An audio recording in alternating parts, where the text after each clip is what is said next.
What's up, everybody? This is Cody, aka DFS Project, coming to you live breaking down slate coming DraftKings showed on slate for tomorrow. Before we begin, definitely subscribe. We're here breaking down this Cincinnati at Baltimore slate. We had a huge win on the Bills slate. I was excited about it, man. That was pretty great. A lot of dupes though, but hey, we cashed. We took it down. We were in the dupe train. So we're here breaking down this slate Cincinnati at Baltimore. Let's start with Cincinnati. This is a get right spot for the Bengals. This has to be the Bengals' time to shine. Losing to Houston, beating Buffalo, which is coming out to not be a great win. Beating San Fran, beating Seattle, beating Arizona. But this is a get right spot. They lost to Houston, and here we are. Joe Burrow, it's hard to not say. It's hard to say.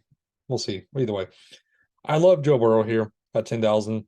The Baltimore defense, yes, it's elite, but still, I like this spot. I like the spot for Jamar Chase with no T. Higgins already been rolled out. So that kind of helps us out. Looking at Tyler Boyd, 12 targets. 12 targets. Touchdowns may not got you there, but it was the points per reception. It was the yards, man. 6'8", still a cheap price tag to me. Joe Mixon, I did skip over an accident. I'm not really getting to him. Yes, he scored the TD, but I mean, 11 attempts, 46 yards. How much will I go elsewhere? Look at Trent Irwin. He had those. He had 4 targets, 2 receptions, a touchdown, and 54 yards. He's going to be the fantasy darling everybody's going to go to still. But much like go to Tyler Boyd.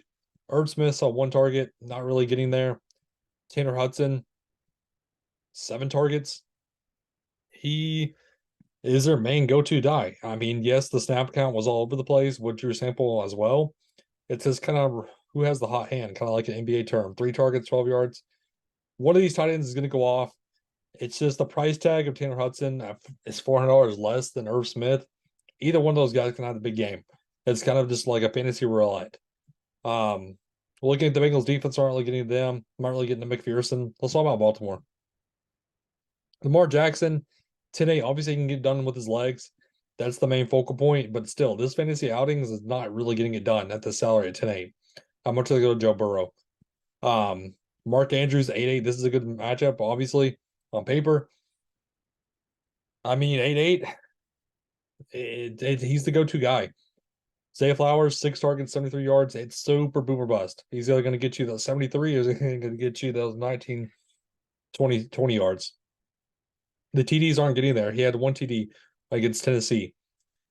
So at 7-6, much to go to Tyler Boyd, Gus Bus. I mean, 11 attempts, but they're already talking about giving Keon Mitchell a little bit more run. At 5'6", he's going to get the bulk load of carries. I mean, they already said that he's going to get a bulk up in snaps, but still, this is running back situations all over the place.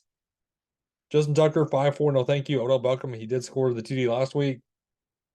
Targets aren't getting there for you. I mean, the receptions aren't getting there for you.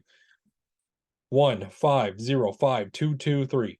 So he needs that TD. He needs the TD to get you there. That's something I don't really want to bank on. I'm personally going the Bengals heavy. I mean, we know where the fantasy production is going to be out of. So, I mean, I'm looking at Tyler Boyd at captain. I'm looking at Jamar Chase at captain. If you want to throw a wrench into things, you can go to a Tanner Hudson possibly. But it's going to be scary. So keep that in mind. But Tyler Boyd leaves you 7-9 left over. If you trust Mitchell, I mean, if you trust him, 5-6, that leaves you 8-5 left over. They're gonna have to go. You're gonna have to dig. You're definitely gonna have to dig. So say you do want Tanner Hudson at 2-6. That leaves you 10-5 left over. That gives you enough to play these guys up top. Even could possibly get you a Joe Mixon. I mean, or go down to Mark Andrews. So it's gonna be interesting. I cannot wait for the slate. But thank you for tuning in. It was a great day, rest of everybody. Have a good one.